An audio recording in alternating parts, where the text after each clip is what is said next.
loads up here. All right, everybody. I almost said unhappy Gilmore. Heart of the Order, episode 6. This one promises to be a good time. Sometimes in the world of sports, whether it's baseball, football, basketball, hockey, tennis, golf, water polo, women's beach volleyball, or whatever you may be watching, somebody presents themselves as, if this was Wednesday night, we'd have a boner of the year candidate. But seeing as we're here on Tuesday with the boys, this is what we like to call a golden sombrero. I don't think there's any time to waste, so I am proudly joined, as always, by Chris Sack and Luis Dominguez. Guys, how we doing? I think I'm doing all right. Yeah, well, I think the best part about what we're going to be talking about is we are on opposite ends of the spectrum with this, but under the same roof there in Miami. Just one of the craziest incidents that you could ever see in a sporting event. I'm looking forward to chatting it up with you guys because I know what our group text threads look like. It's going to look pretty. It's going to look pretty good. Coming out into fruition tonight. I also know what Anthony Volpe looks like trying to field a fly ball in shallow center field. It just happened. Is he carrying a knife? I might be if I got close enough to him. But we can get into that in a few. I don't think it'll be a shock to anyone what the topic of the moment is. Philly Karen, we don't need to rehash what happened. I think we all share the same kind of opinion on her. To steal the ball from a kid is just absolutely despicable. There's a part of me that looks at the dad and is like, I get the credit for de-escalation, and apparently she was being vulgar and stuff right up in his face with his kids there and whatnot, but man, it would have been tough not to tell the president of the Megan Rapinoe fan club to just go outside, play hide, and go fuck herself right there in front of God and everybody. But yeah, I know what our text threads look like, so this should be a lot of fun. Chris, considering she's a Phils fan, tell us what the skunk how the skunk is being received there in Philly.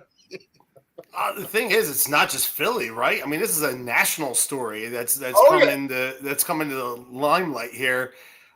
Just complete chaos. I mean, it's awesome. I mean, we share the videos, we share the the memes that people are making of this lady, this psychotic woman.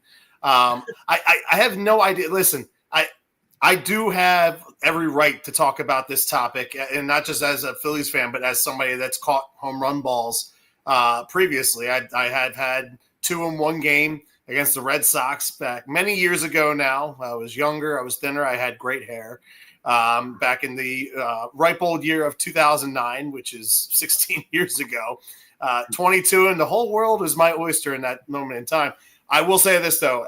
All's fair in love and war when it comes to a home run ball. What this woman fails to realize is she never had anything. She never had that ball. And if her man was any kind of a man, she would have had that ball to begin with. Because that ball hit that dude somewhere between his chest titties, and his front belly that he had going on there too. This guy didn't catch the ball. Immediately, as soon as that ball hits that dude, it is fair game. Now, if this dad had come over there and stood in front of this guy, and to me, there's a zone area. You allow somebody the opportunity to catch the ball when it's hit towards their seat. The problem is he didn't catch the ball. And immediately when the ball falls down into the seat in front of you, all's fair in love and war. There was a void there. There was nobody else. There was kind of a gap there, right? So they allowed the opportunity for someone to run over. Right. I mean, they're all empty seats leading up to where this dad was sitting, and that's at least 12 or 13 seats. And he came over. The guy in the Jalen Hurts jersey in the section over came over. The 2 people that were sitting in the front row, sitting in the row in front of that empty row, they both turned around, but none of them reached for it. So at this point, you've got her and her man. He has another opportunity to grab it. She has an opportunity to grab it. So now between four people reaching for this ball, you have a 50% shot of getting this ball, and you still missed. Your opportunity was over. It was done. Like, my first one, I caught in the air. Caught that one in the air. Second ball came in, hit the guy 2 rows in front of me, smacked the dude behind me in the lip, and rolled underneath the seat behind my dad. And I thought in a moment in time, my dad was going to get a home run ball the same night I was going to. My dad reached down. He pulled back. The ball was still there. At that point, with about 20 people converging on that ball, I just reached down and picked it up. That's my ball. Forget you, Dad. It's my ball now. It's my ball. I picked it up. You whiffed. You missed. It's my ball. So she never had anything. She never had possession of it. And say whatever you want about the dad. It worked out for them. They're getting national media. And I'm glad, and as well it should have. Yeah, I mean, the Marlins did. You're right. The Marlins did a great job with the gift bag. They brought the kid down to meet Harrison Bader after the game and got pictures, and he signed a bat for him. I mean, to me, a signed bat is so much more cooler than just an empty ball. That my dad went and grabbed for me and stuck. Right. I mean, dude. I mean, and then the Camping World guy is giving up an RV and World Series tickets for this family right now. Hindsight's 2020. If that was me, You're right, Adam. I would have told that Cruella de Vil to go fuck herself. And it's just hard not to, bro. Dude, I swear to God, I swear on everything I own, that woman would have walked away pissed off with his skunk hair tucked between her bush. And that's where it ticks me off. But that guy was a better man in that situation. He was a better person, and they're being rewarded for it, and I'm happy for them. Now, what I want to know is that as of 9:07 Eastern Standard Time here, we still do not know who this woman is. How is this possible? Where are the internet sleuths? We've had like a couple of false alarms with the name, and you still don't know who this woman is. I don't understand it. How it's possible. I'll say this about her though. Okay, I'll say this: she does not deserve to lose her job. She does not deserve to be canceled.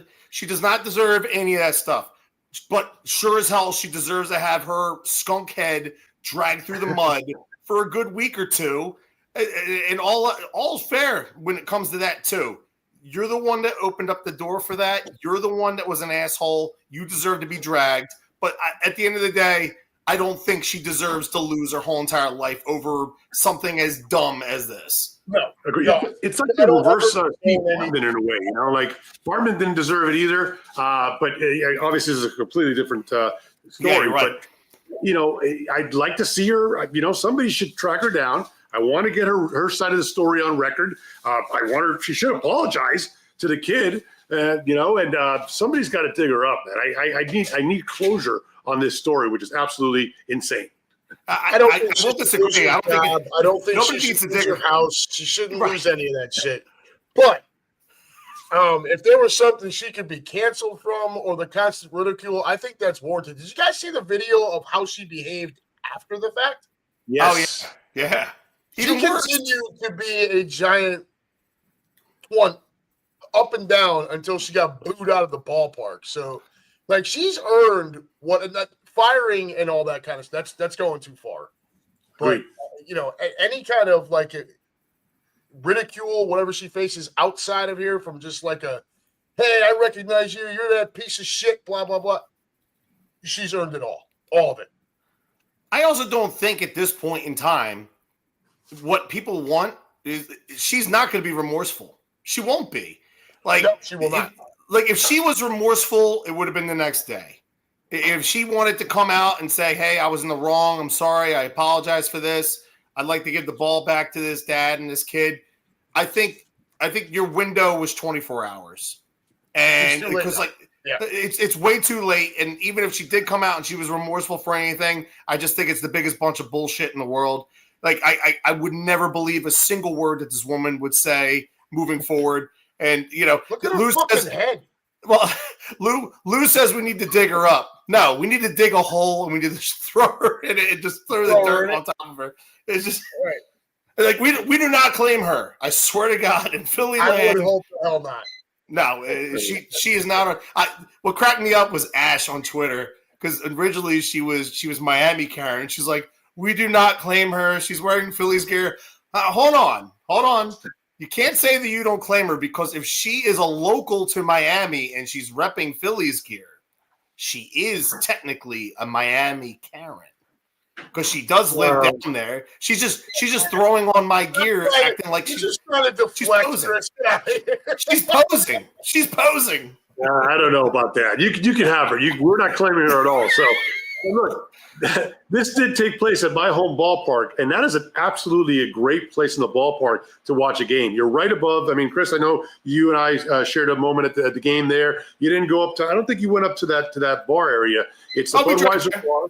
Yeah. Well, right. It's a great area overlooking, the Miami skyline in the background, and the Budweiser bar. It's got like glass railings where you can see the whole field, and then you got those seats there. So an absolutely great part of the ballpark. A lot of the people that she was flipping off were going up and down and getting their beers, so she was definitely antagonizing and egging them on, and she got what she deserves after all that. But that's an absolutely awesome place to see the game. I actually did not see this live. We were up in by Ashley's parents this weekend, but obviously you turn on social media and it's just a storm. And that's all everybody's talking about is this incident taking place. And what I loved about it is just following the progression of it, right? Like it happened, it was documented, and Chris, you correct me if I'm wrong, by both the Marlins feed and the Phillies feed. And then obviously the Marlins did their part first. It's the home ballpark. They came up with a goodie bag. There was somebody down here locally that said that because they gave, some items, just non-Marlin items, just baseball items. And then they also did give a Marlins bobblehead, but of JT Realmuto. So, kind of like tie it up from what I've read. So that they did a great job in that. And then apparently they set up the meeting with Harrison Bader. And, the rest, you could share that side of the story, Chris. But I love the evolution of it, how it all came up after the moment and everything that came on afterwards. And the kid got everything he wanted and more. I will say this. I saw it happen live. I was sitting on my couch watching the game, and I just remember, like, the guy who came back and the camera feed was following him, and then this woman, skunkhead, walks right up and grabs him on the arm, and she puts his finger in his face, and I'm just like, oh shit. And my wife was like, what? And I'm like, yo, did you just see that? I was like that woman got right up in his face, and like all of a sudden it just started to blow up, and I'm like, oh man, everybody else saw this too. And was John Crook on the call? Who was on the call in the booth? Ruben Amaro. It was Scott Fransky and Ruben Amaro. Okay. Because Tom McCarthy was doing the CBS game this week. What was it? Saints and whoever the Saints were playing on Sunday. So he was doing like the D game or something on CBS. So our radio play-by-play guy, Scott Fransky, and Scott's got the best, dry sense of humor in the history of the world. And I don't know if they saw it in the moment, but then like once it started to get some legs around the 6th, 7th inning, it was like, oh shit. All right, now we're going to get some really good commentary about this. But yeah, Crook kind of chimed in a little bit about it tonight. The Savannah Bananas did a spoof of it the other night when they were in San Diego. That was hysterical. Right? I mean, like, it was funny. I didn't see anything that the Fanatic did anything like he did with Coldplay, with the Coldplay incident. I don't know if he did anything about it yet, but it's one of those things, man. Like, you sit there and you watch it and you see it and you can't believe that this is happening. But that was my reaction. Yeah, but this really brings into light the good in people, and it's not just like this family and they're obviously the dad. Again, I with you, Adam. I kind of disagree with how he handled it compared to how I would have handled it, but it worked out for them. Good for them. Good people. They seem like good people. He's from Philadelphia area. He's lived down in Florida for 30 years. So like he has his own business up in West Palm Beach. His son's birthday is September 15th. I think he's turning 10 or 11 at that time. So like it's a good story from that standpoint.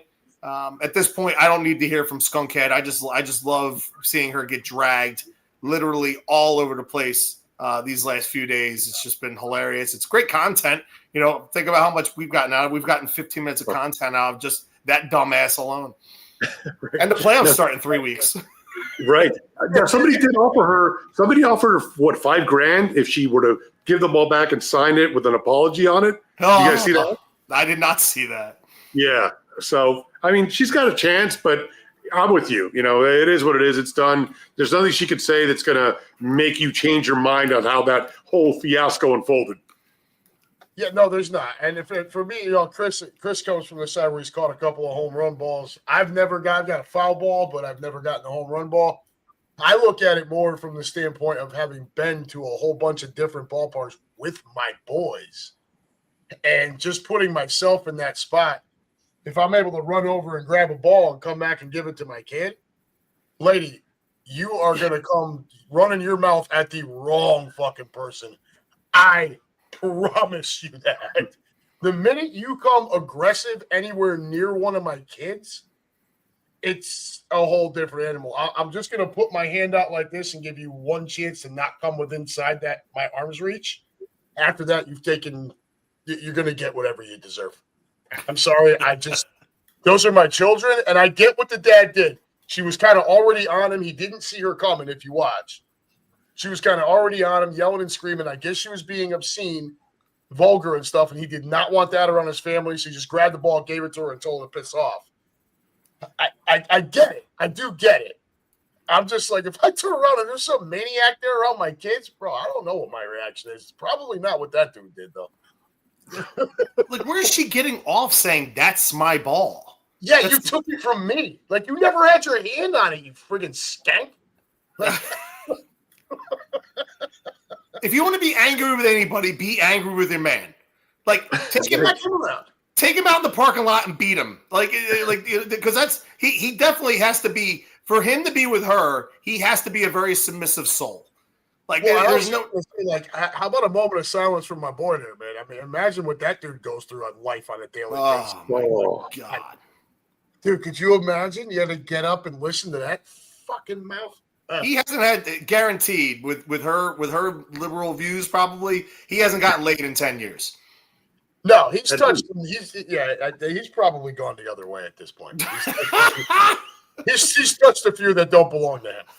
Yeah. And by the way, the fact that they haven't been found yet is probably a testament to the fact that they don't have any friends because nobody wants to hang out with them. So that's why nobody's having to identify who they are, because they probably just stay in their home and do nothing and just are two annoying people, especially her.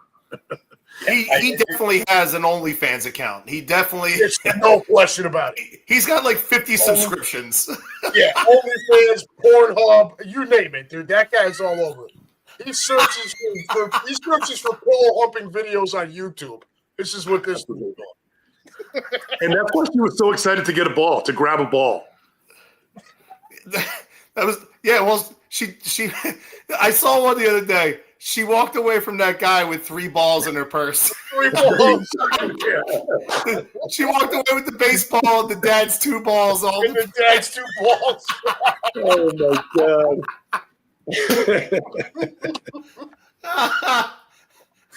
Oh, God. Dude. What is Keenan saying over here? Yeah, I hear that every ball caught by a fan at the bank is now followed by a loud, "That's my ball," by the crowd. They were doing that last night. There was a foul ball that was hit into the crowd on Monday night, and everyone was chanting, "That's my ball! That's my ball! That's my ball!" Wow, I love it. Now, let me play the other side of this real quick. What if this turns into like a thing for her? So that's my ball. What if she's able to market that? You know what I mean? And she just becomes, thundercunt.com.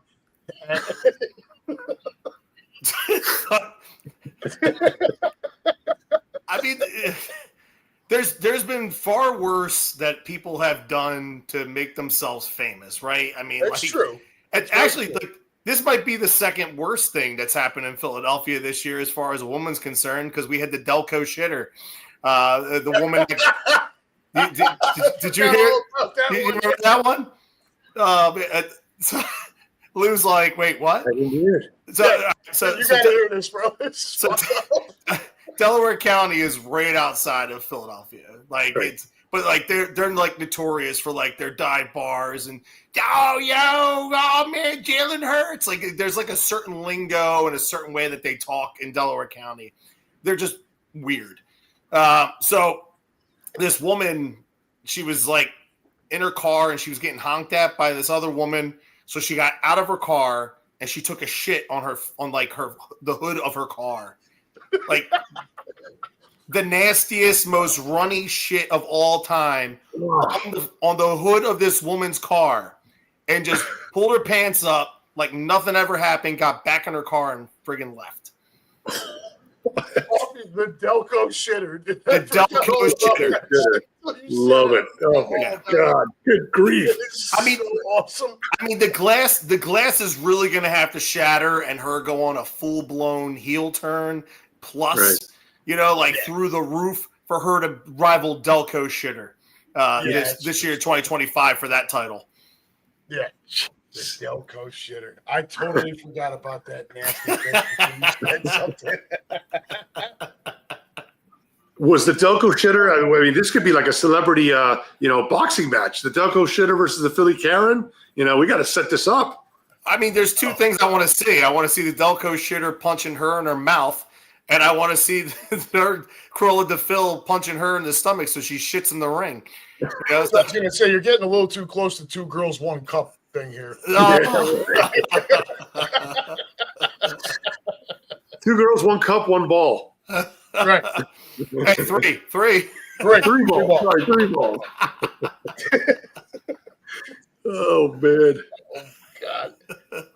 Like, dude, the minute I saw her, I'm like, you're not serious with the haircut. Like, I fell asleep, and so it was the next morning. I wasn't watching the game. I wasn't farting around my phone. I was kind of laying in bed, just farting around. I passed out. I wake up the next morning, and it's like my entire feed is 2 things. It's the Philly Karen and Dak Tua. That's my entire feed. That's right. Like, it's Jalen Carter spitting on Dak, and this crazy bitch screaming and yelling, "That's my ball!" Like, I don't know how anyone can take this woman seriously at all. Just look at her. Look at her head. Like, I honestly feel bad for her husband. I don't know what this woman looked like years ago, but now, like I said, the minute I looked at her, I'm like, oh, that's the president of the Megan Rapinoe fan club. It just has to be. It just fits the mold. I still laugh at the one. You could totally guess who she voted for in the last election.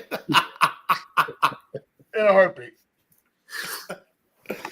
100%. No question about it. Yeah, like Bernie. Yeah.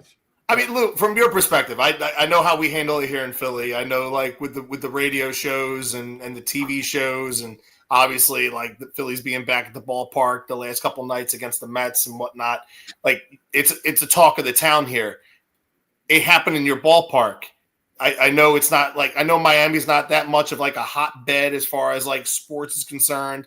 You are one of one when it comes to it, and Ash is right there by your side with it. But how is it as a topic down there? Did it catch fire at all? I know like everything changed on Sunday once the Dolphins hit the field, right. Or lack thereof. Right. But what was it like the next day? Right. Was it part of the news cycle at all? It did. No. It definitely made the news cycle here. But look, the reality is the Marlins are well out of the race at this point, and there's a reason why balls are available. Literally in the aisles at Lone Depot Park, because not a lot of fans in the seats, and just so happens the Phillies were in town, which they always bring a good crowd in. But so look, the coverage isn't up to par, and it is full-blown football season. Not just the Dolphins, but the Miami Hurricanes are 5th-ranked team in the country. So and how about South Florida? Yeah, South Florida too. Well, I mean, South Florida, remember, is actually in the west part of Florida. It's up in Tampa. So, but still, if the Gators, the Noles, Florida is football first. And the fact that the Hurricanes are ranked top 5, and the fact that the Dolphins were supposed to start the season on Sunday, not sure that they did. That's what the lead dog stories down here was. But no, it definitely made the rounds. And how could it not? It was a national story, and everybody picked it up. So a lot of people had fun with it down here for sure. You know who we need to bring on the next time that we all come on? We need to bring on the Colts super fan. We love you. Oh my goodness! I can't believe they gave that asshat a friggin' halftime show at a preseason game. Unbelievable. Dude, that's as bad. Well, I mean, I guess it's worse than those Padres fans a few years ago, right? Dude, it's way worse. It's way worse. Yeah. It's ungodly terrible. Like every single time that idiot pops up on my feed, and it's just like, these are our Colts. We love you. I guess, was it one of the things where because you saw it, you had to share with everybody else? Everybody else had to feel your pain too. I mean, you guys haven't seen this guy over the last couple of years? No. Was this the first time I enlightened you on this guy? Because, dude, that was the first time I had seen this idiot. Yes. I don't know why he pops up on my friggin' feed, but it's just like, holy shit! You keep watching it. Algorithm. Algorithm. Chicks with big tits and the Colts, right? And the demented Colts fan. There's a fucking mix. Yeah.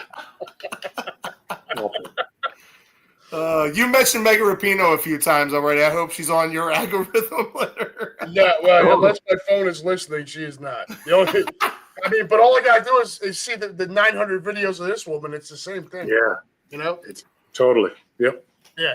Just boner of the year. That's unquestioned. I'm about to turn this game off. Dude, I keep on seeing the look on your face of disgust every single time you look to your left. Yeah, because the TV's on. It was 2-2. Now it's 11-2. Detroit. What? Yeah. Who the hell came in and got blown up for that? So Warren goes 6 pretty solid innings, gives up 2 runs. Tie game. Yankees homers from Judge and Bellinger are the 2 runs, and then Cruz comes in, who had actually been pretty good. Just that he was not good tonight.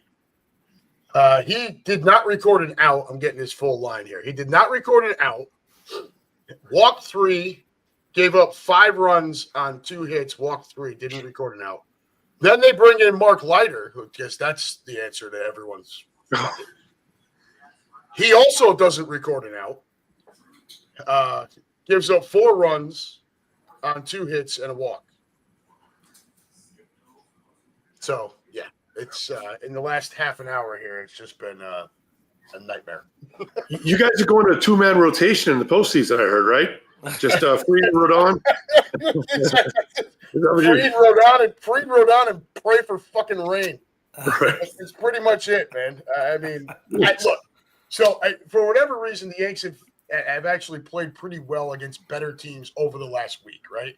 So, we had a couple more series here, Detroit and Boston, where we needed to continue to play like that. If we can take 2 out of 3, this game's a disaster. But if we can rebound and take 2 out of 3 and then get 2 out of 3 from Boston, at bare minimum, you're probably at that point assured that top wild card spot, right?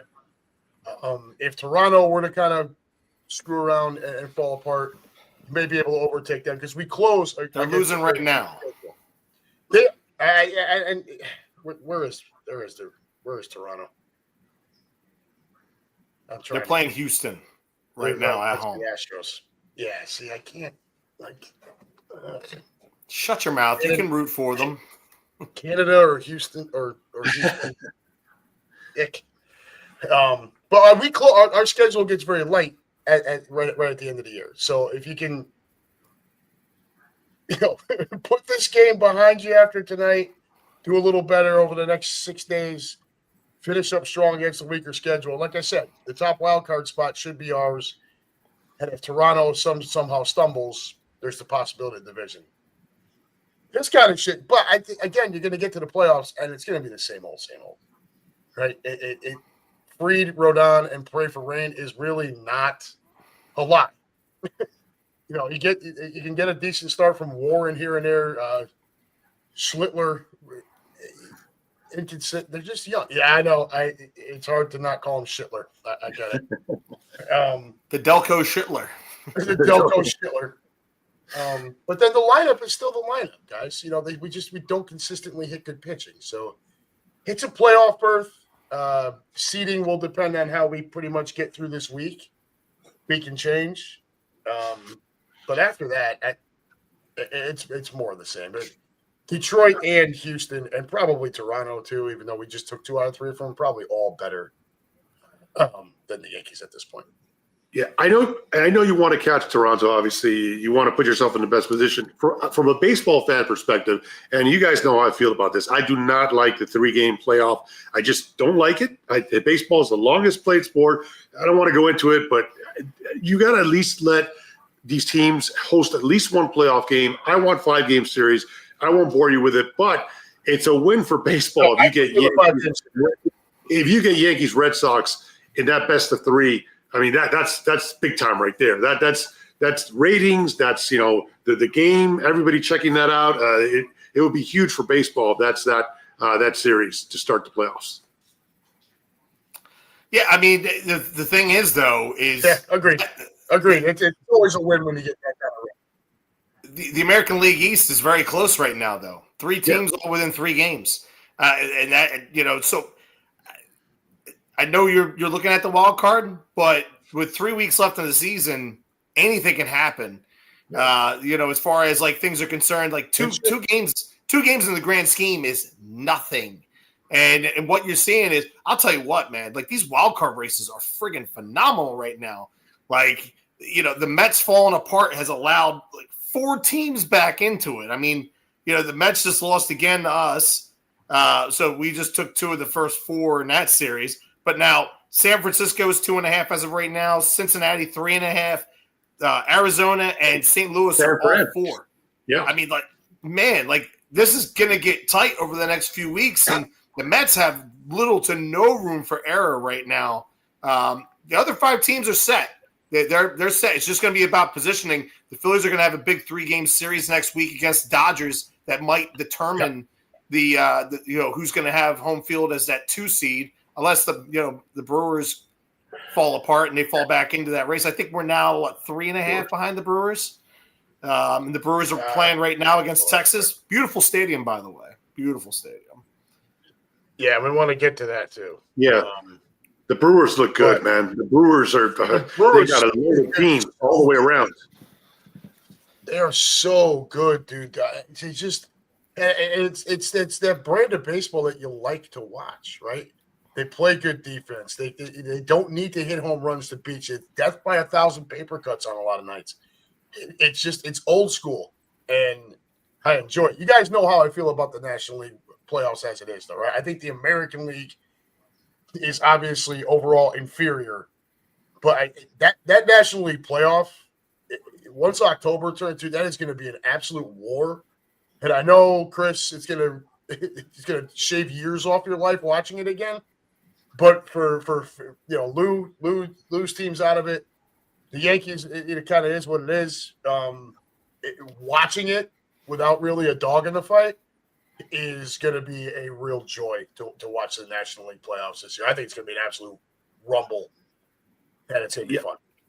And all good venues, by the way, too. Milwaukee, good crowd support. Obviously, Wrigley, Philly. I mean, what more do you need to say? Dodgers and San Diego. I mean, you're going to have packed houses with rabid fan bases. It's going to be must-see TV, and looking forward to it. Yeah, I mean, the thing is not like, say what you will about the Brewers. They've come back down to earth over the last few weeks. I mean, they're not playing as hot as baseball right now, and there's always something about a team that hasn't been there and hasn't done that yet. The Brewers have been knocking for a good portion of the last 17 years. They've been a really good baseball team, great regular season team. They get into the playoffs. I think they've been in the NLCS definitely once. I think in 2011 they lost to the Cardinals. Maybe they got in there a second time. I'm like off the top of my head, I don't think they have over that time frame. But you've got teams that are proven, that have had pedigree in the postseason. And then, like you said, Lou, I love the fact you point that out. The venues is everything when it comes to baseball.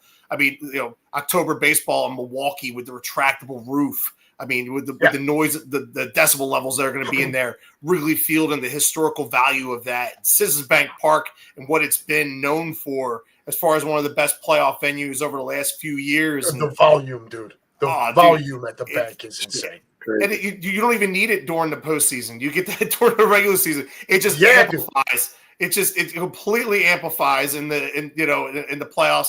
Dodger Stadium is just vintage with being right there in the ravine. And then God, man, just like you look at you see like Citi Field. If the Mets get in, or Oracle Park with San Francisco.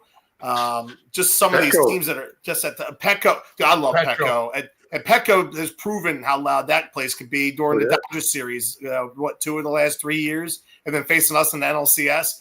That can be bedlam as well. It's just I love the American League too. I love the fact that it's a little bit different than previous years. Like Detroit is now a real threat. It's the Detroit thing that changed. Yeah, Toronto being a little bit better as well, but Detroit is really the headliner of that, right? Rogers Center can get raucous too. I mean that place could get really loud. We saw it with Jose Bautista with the bat flip, about a decade ago. Did you see what happened with Morgan Wallen when he came out in Toronto and he always walks with the celebrity? He had Jose Bautista with him and he gave him a bat. So he acted like he hit a home run. He bat flipped it and it hit Jose Bautista's wife. Oh, damn. She was filming him coming out, and then he took the bat and he threw it like this, and it hit her. Wow. I had to see that. Yeah, it was another thing. I think we all missed it with all the Philly Karen shit that was going on. Yeah. My feed's been, like I said, between Philly Karen and Dak Tua, that's been like the whole thing. There's been nothing. It's nothing, but you have to comb through all of that to find like a normal post. Seattle coming back down to earth has allowed other teams. It's just like the Mets, in the National League. That one bums me out. I agree. Because especially with the way Cal Raleigh's having this fantastic season, I love to see him in there. They have great pitching. They made the move for Suarez. Randy Rosarina is a great postseason player. I think we all like J-Rod. Everybody does. But Texas is there. Cleveland's there. Kansas City's there. Tampa's there. I mean, I don't think Tampa has enough to get there, but those other teams are all right there. Of that group, I mean, if it's not going to be Seattle, I'd prefer it's Kansas City that gets hot because you want Bobby Witt Jr. on that stage. Yes. You want him in the playoffs in front of the national audience. The kid is one of the most exciting players in baseball. It goes way unnoticed because baseball, once again, does not market its stars well unless they play in New York or LA or Philly. This kid's sitting in Kansas City, and he's amazing. And half the country doesn't even know who the hell he is. And right. Get him some more postseason at bats. Let's go here. Yeah. You don't want him to be like Mike Trout. He needs That's exactly the comparison. Great patience at the plate, can hit for average, good D, can run. He can do it all. Marketable young kid. You want to see a guy like that on the big stage for all the fans to see. Well, and it's fun when it's a small market too, right? Oh, yeah. It's fun when it's a Kansas City or a Milwaukee or a Cleveland or something like that, where it's not your enormous payroll giant cities like Philly and New York.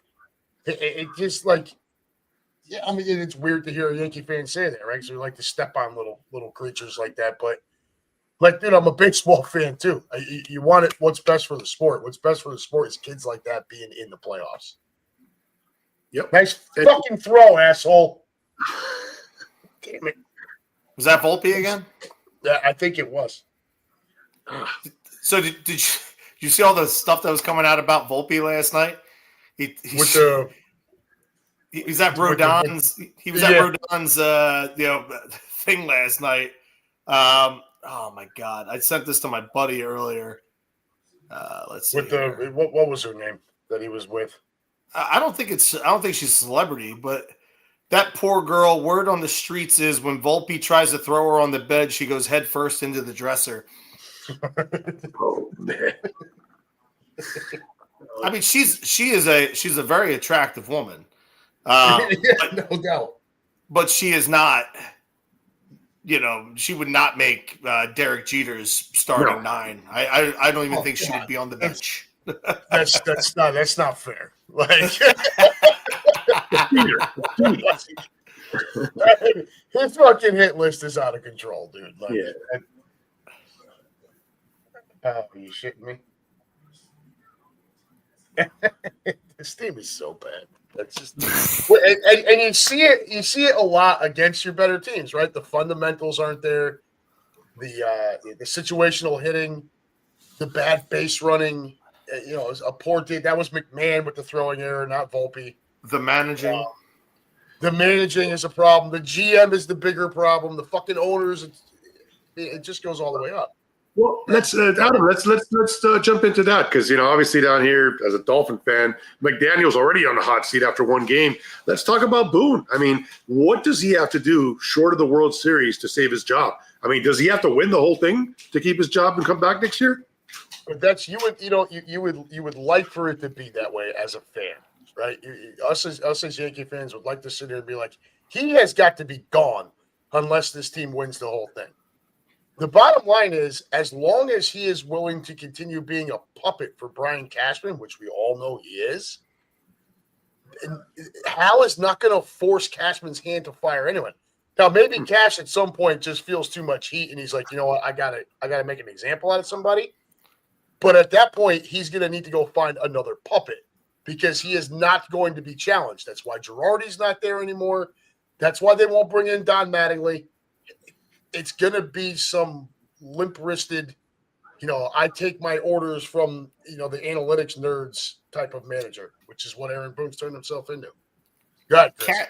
Cashman knows once he fires Boone, he is now the focal point of ownership and fans' real wrath because it's his last trump card. You can't fire a manager and then hire a new one, and that one doesn't work out, and you get to keep your job. That is his trump card. He's going to hold that trump card for as long as he humanly possibly can. And say what you want about those two, Cashman and Boone.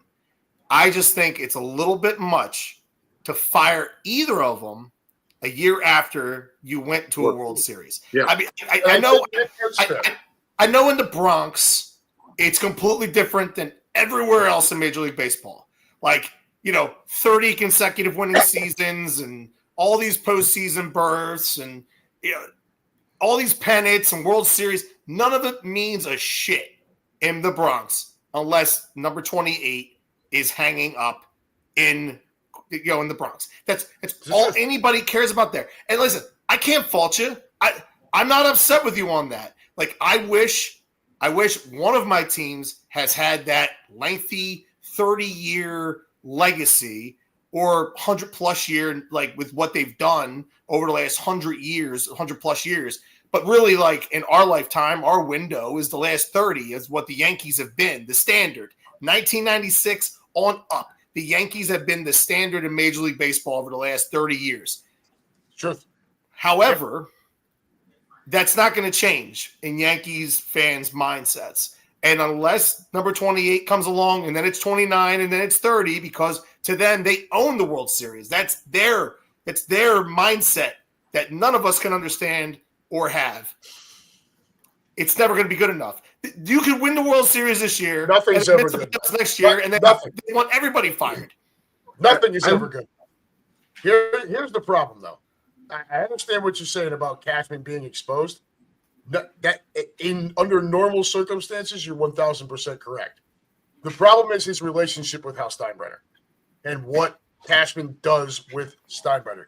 There's a lot of talk that Cashman actually helps massage the relationship between Hal and his sister. Like, that's how deeply involved Cashman is with that Steinbrenner family. That's why he's been allowed to operate autonomously. He basically answers to no one. And when you have baseball legends like Reggie Jackson who are telling you that the Yankees have no more baseball people, it is a nerd farm with fucking iPads all over the place. There is something organizationally wrong, and that all belongs to Brian Cashman. But nobody is going to do anything about it unless Hal Steinbrenner himself says, you're out. That's the only way it happens. Yeah. The only way. Now, Boone may get fired, but it's going to, there'll be another puppet that comes in as long as Cashman stays there. Right. And so to speak on what Chris said, which, hey, look, they won the World Series last year, 2 games away from winning it, and really a Freddie Freeman at bat from maybe winning that thing outright. But still, there's 2 things that could happen that could, put Yankees fans on the edge. And I think you guys know what it is. Finishing behind Boston, or worse, getting eliminated by Boston. That is a whole Boston, that's a whole different that people will not deal with and will lose their freaking minds if that goes down. And that would just accelerate the process. Throw a third one in. Get eliminated by Houston again. Watch what happens. That too. There you go. The fan base will start eating itself. Problem is, the fan base has done this for look, I understand the run to the World Series last year. It was also a little bit of a watered down, weakened American League last year. Let's not fool ourselves there, right? And for a decade now, this team has not.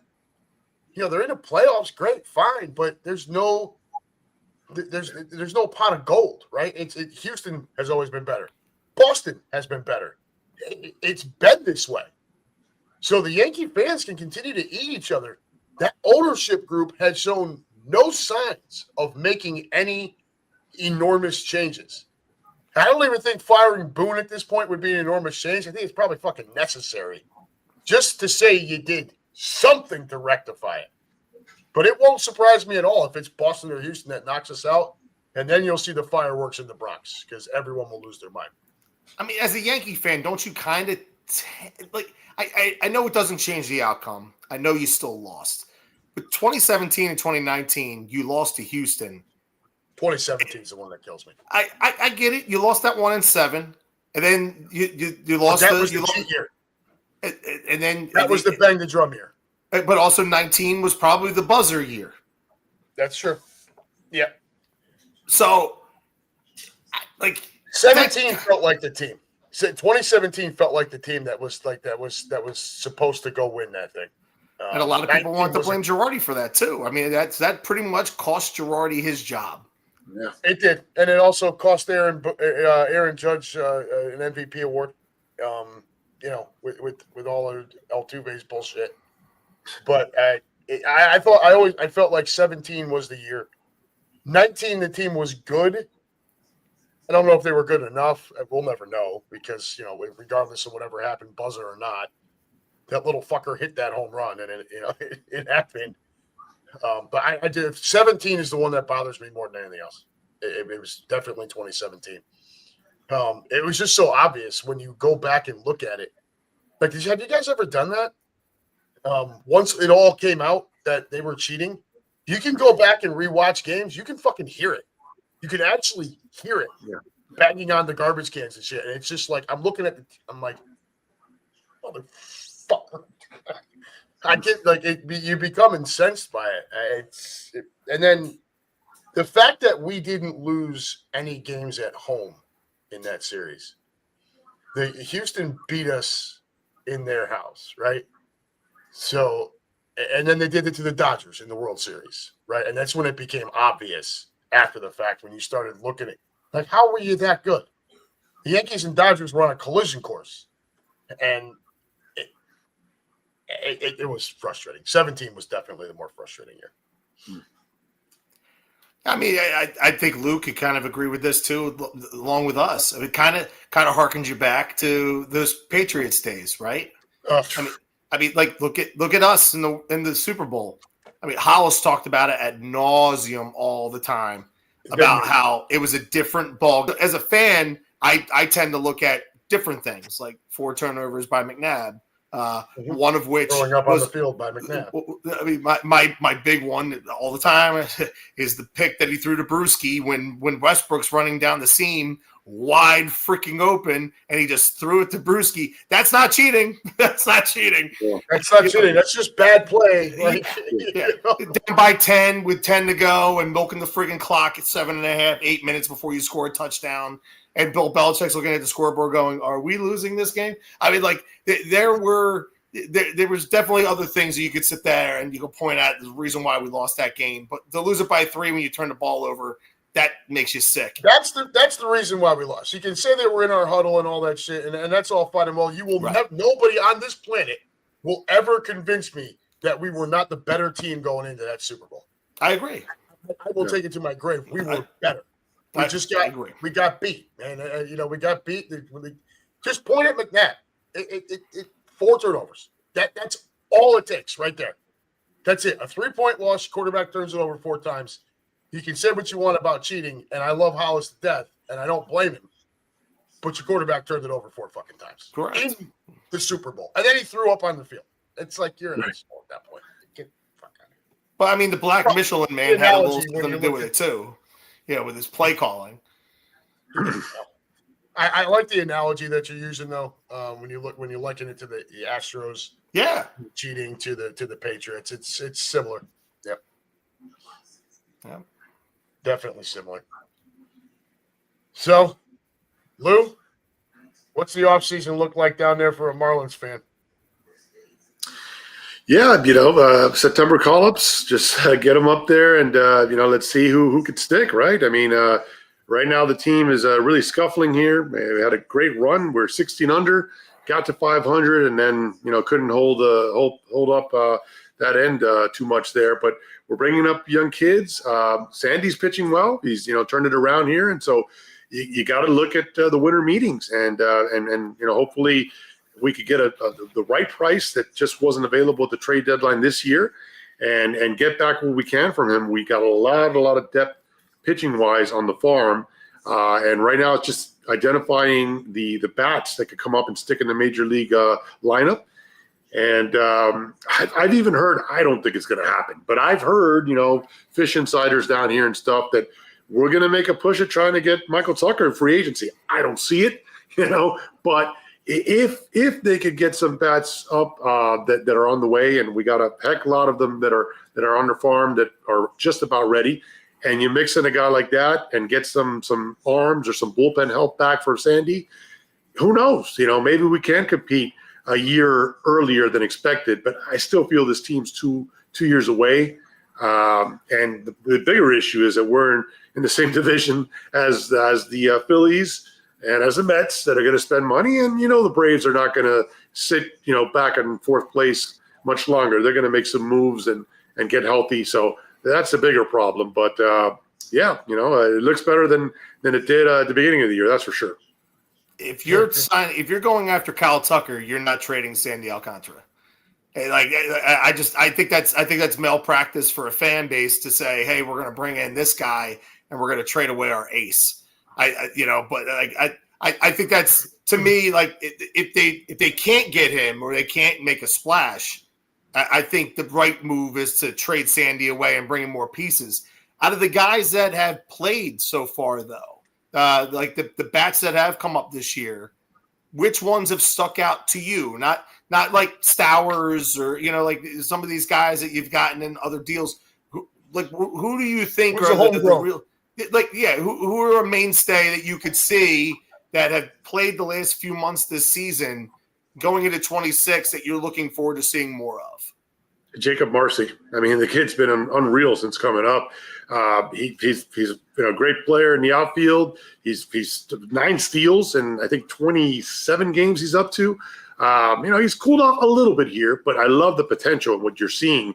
A lot of people think, he's been batting anywhere between 5th and 7th, but a lot of people could see him batting too just because of his wheels and his speed. So, I would love to see him finish this year off strong, and I'm excited to see him. Herberto Hernandez, who is got some pop in the bat. He's another guy that we traded away Jesus Sanchez, who was our main run producer there, and I was upset when we got rid of him because we were at that point competing, and I didn't.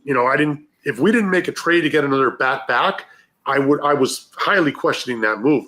But the fact that you have Marcy and Hernandez, who have both shown that they could drive runs in, that makes me feel a lot better. And so, those two stick out for sure, Marcy and Hernandez. How long is Sandy? How long until he's arbitrary? 2 years. They got 2 more years, 2 full years of glove control. So that's a big deal. You don't have to trade him yet. You don't have to trade him. You don't have to trade him. So you could start off, and again, we're going to be an improved team. But again, so are the Braves. But they don't have to do it. They don't have to get rid of him. But if you a lot of depth on trading him the now.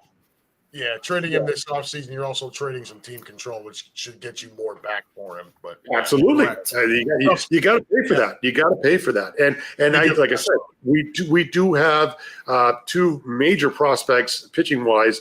A couple of them that have had 12 plus strikeout game performances down in AAA. So we got arms that are coming up that can replace them potentially. So if the right offer comes along, I think you have to entertain it. And look, you got the guy in place in Peter Bendix, who has proven he can do this with the Tampa Bay Rays. And so we're in a good spot. Everybody he's brought in has made the team just 1 year closer to competing, which is all you could ask for. If you guys really wanted to piss off Chris there, there's a particular guy who's going to be a free agent this offseason who I know he'd love to keep in Philadelphia. Well, we've got a few. I'm talking Schwarber in particular. Are you talking about the gentleman that hit home run number 5? Yeah, that's the one I'm talking about. Join Howard as the only Phillies all-time to hit 50 home runs in the season. Congratulations to Kyle Schwarber. Yeah, well deserved. It was a friggin' bomb. I mean, like he has not hit one. I don't know what that guy does. He has not hit one since his 4 home run game. And that's almost 2 weeks ago this upcoming Thursday. He really cooled off a little bit there. It probably put a little damper on his MVP candidacy, whatever he was starting to do as far as making traction up on Shohei Ohtani. But the guy has been nothing short of amazing. And we're going to need him the next few weeks while Trey Turner is out and Alec Bohm.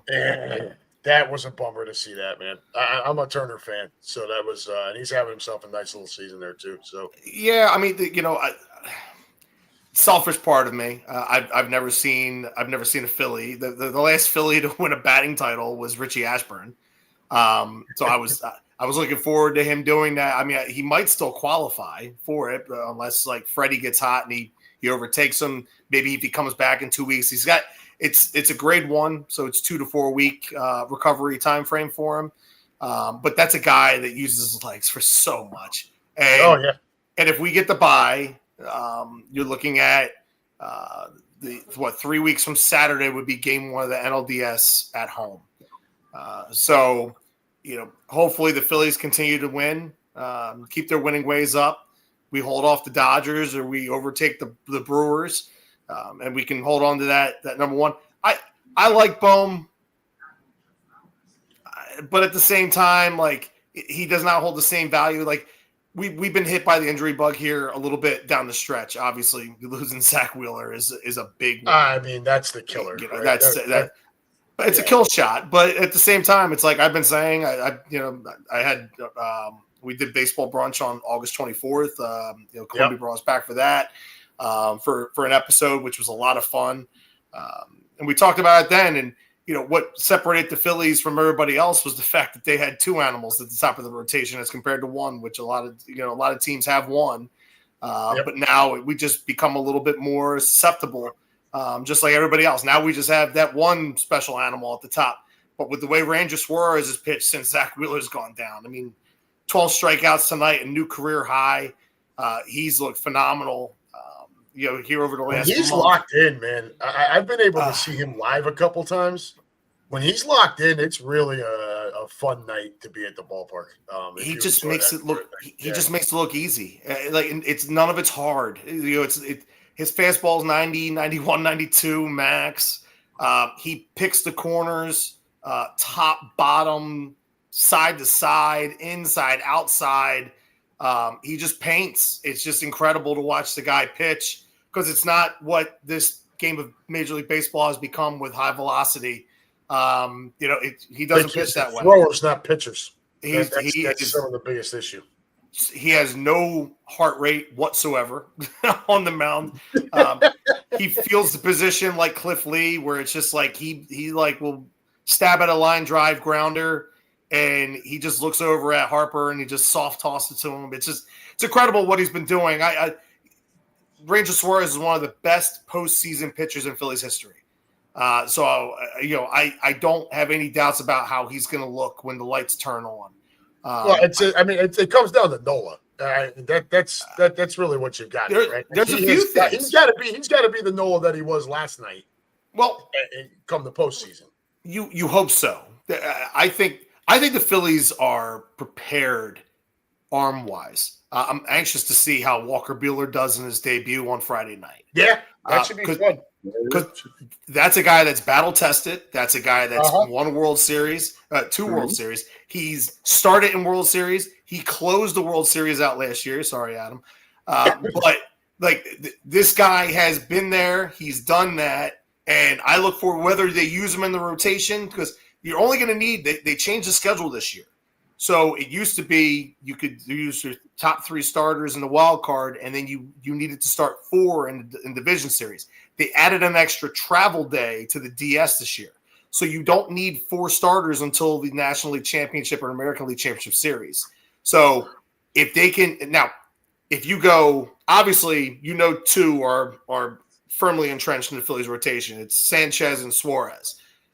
Luzardo's pitched really well. Over the last few weeks as well, since Wheeler's gone down. He's kind of been Dr. Jekyll, Mr. Hyde this year. His ERA is around 4 because he had 3 really bad starts. I think 2 of which he gave up 20 runs in 2 consecutive starts. And then, you have Nola and then you have Buehler, which is a wild card for you. But, they are positioned in their bullpen now. David Robertson has come on, pitched really well for them. They got to get Kirkring right. They added Tim Meza, lefty, to go with Tanner Banks and Matt Strahm, and then obviously you got Duran at the back end. The Phillies are they're coming together here with their pitching staff. It's all going to come down to their offense, what they can do when they get into the postseason. Manufacturing runs, and Trey Turner's got to come back, and it's got to be Trey Turner. I can't have a watered-down Trey Turner at the top. How about Harper, dude? Harper's what are you expecting out of him? Is it going to be more of the same that we've seen all year, or you think he turns it up when we get to the playoffs here? You hope he does, obviously, but you're talking about a guy 261, 24, and 67 right now. Not exactly the MVP candidate. No, he did miss a month. When he had that wrist, when he had that wrist injury, so that kind of took away. I don't know how much it's bothered him. He's pretty much played every game since he's come back from the IL. Haven't heard anything much about it. To be honest with you, there's really 2 guys that you don't really worry about once you get to October, because when the lights turn on, that they're brightest, you know what to expect out of them. Bryce Harper has given me no reason to think that when October baseball turns on, that he's not going to turn on. He's had a couple bad games over the course of his Octobers, but so has the team. That's not specific to any one person. No. Just fucking look at Aaron Judge last year. Give me a break. Harper and Castellanos were the only 2 that hit against the Mets last year. But Harper's last at bat is the one that most people are going to remember about that series because he went down three pitches looking like a flaming bag of dog shit. That's what people choose to remember. How he was going off in the postseason in 23 until he went 0 for his last 7 in the series against the Diamondbacks. That's what people remember. They don't remember him going completely nuclear against the Braves and going nuclear against the Diamondbacks through the first 5 games. You only choose the World Series year. He was insane. He was out of control that year. It was that just was nuts. nuts. He was on a whole other planet. But then nobody did shit in game 4, 5, or 6. The last 3 games of the World Series, they scored what? They scored no runs. They got no hit. They scored 3 runs total. 2 runs in Game 5 and one off of Kyle Schwarber solo shot off that piece of shit from Valdez, which I continue to be validated about that motherfucker. Yeah, dude. How about that for a minute, right? Like, dude, you trying to kill your catcher? Like, what was that? Your third string catcher. Like, what? I mean, there's rookie. There's douchebags, and then there's that. Dude. There was no excuse for that at all. No, you can be as mad as Complete you want. asshole. You don't do shit like that. No. That was brutal. And to lie about it. To lie. Right. Like you were the like asshole. It wasn't obvious. Yes. Yeah. You were the asshole that was standing there on the mound. You fucking loaded the bases. You did. Not the catcher. You did. Yeah. And when you were sitting there hesitant about what you wanted to throw or what you were being asked to throw, he did this to wave you off. Step off, disengage, get off the mound. And no, you decided to hunker down to throw the pitch. Yeah. Yep. You chose to be a little brat about it. You stomped your feet. You threw a bad pitch. You got crushed. And then you come up there, and this kid calls a curveball, or you can tell he was looking for something off speed. Yeah. And Valdez rears back and fires a fastball right at him. And then gives him a shot. That catcher knew it right away. He looked over at the dugout like, what the hell? Right. And Valdez has this look on his face, all like annoyed and shit, like, you piece of human garbage, dude. Awful. Like, how does anyone support that type of player? He would never play for me. The minute something like that happened, I don't care how good you are, you're out. Goodbye. I got no room for that in my clubhouse. Beat it. That was brutal. And he did it to the third stringer. So you know that he doesn't have a voice. He's not in a position to, challenge a Cy Young, front runner. He can't do anything about it. But if he did that to anybody else, he might have charged them out and beaten him up right there. I mean, it was deserving of that. Look at the kid's face. He knew he was in a helpless situation. Right. He takes the mask off. He's walking towards the mound. He looks over at the dugout like, yeah. Valdez grabs the ball and just turns his back on him. Like, you know what, dude? Awful. He should have went out there and whipped his ass, dude. I bet the whole clubhouse would have loved it. Yeah. Apparently, from what's being reported, is there's already a team that has already taken Framber Valdez off their list for potential free agents after the season. So he probably cost himself some money. Now, I mean, you could probably say the Pirates did that, but the Pirates weren't going to spend that money anyway. Right. Yeah. Oh, my gosh. Oh, man. Oh, well, now we have a reason to take that asshole off our board. Right. By the way, the Reds aren't interested either. We're taking a stand against that dreaded asshole, looking like a friggin' predator. Oh, God. We're not going to pay that guy $20 million. Instead, we're only going to spend $250,000 on this guy over here. That World Series, man, God, did he piss me off? Always going to his hair. I'm like, will somebody check his freaking hair? I mean, what do you got up there, bud? It just, I can't stand him. Of course, I can't stand anybody that wears that fucking uniform, but him in particular is, he wears it well, right? Like, you love to hate him, and he makes it easy. There's few things in life that I love more than being validated. And, I will say this. One of the things that I've always been proud of my validation on was that piece of shit Jared from Subway. I said all along that dude was a phony and a fraud. And I was like, there is no way that friggin' fat-ass motherfucker was losing all of that weight, walking to and back Subway 3 times a day and eating all those carbs and all those sandwiches. No, it turns out he was losing all that weight by boinking kids. Dude, he milked the cash cow for 15 damn years. 15! Yeah. And I was like, I kept on saying, I'm like, make this guy get fat again and then document him losing all that weight again by walking that same distance. I want to make sure he's telling the truth. And then all of a sudden he gets busted for child pornography. And then I was like, you know what? I was validated. He was a piece of shit all along. Well, we can only hope that he's getting footlongs in penitentiary all day long. Oh, yeah. I'm sure if the skin flute can't provide, I'm sure the broomstick will. Right. They're not $5 in there either. No. But they'll make you holler. Oh, gee. Yeah. That's gross.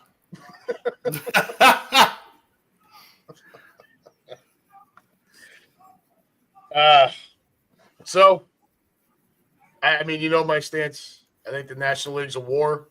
Whoever comes out of it's the champ, as far as I'm concerned. I don't think the American League has it. The American League, I mean, I can see, you know, I think everyone would love to see the Yankees play the Red Sox, right? You know, it's baseball. You'd want to see that. Everyone would like to see Houston get bounced as quick as possible, right? Everyone hates the fucking Astros. But, I mean, if you looked at the American League side, not who you think is going to win, but who's the feel-good story, it's probably Detroit, right? Like, that's the team right now. Unless Seattle gets it, hangs on and gets in there, or Kansas City gets hot and they're able to get in there. You know, maybe at Cleveland, but let's be honest, guys, Cleveland's never getting over that hump. So, I think that's the way it looks in the American League. I mean, and nobody cares about Canada. No. Notice I didn't even mention them. Correct. Right, with their weird fucking Fruit Loops that they got up there. Damn it. So when we took our trip up there, we're at the hotel and go to get breakfast, and they got cereal. It's a Holiday Inn Express, right? I always stay at those because you get the free breakfast. One of my meals every day is done. So they go over to get Fruit Loops. They come back, and they're all like fucking pale colored. He's like, this says this is Fruit Loops. I'm like, oh, yeah, we're not in America. We're all the like yellow number 5 and everything's loaded in there.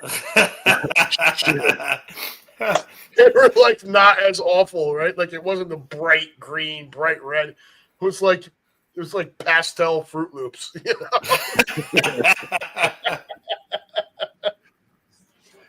But yeah, I certainly don't want. What's that?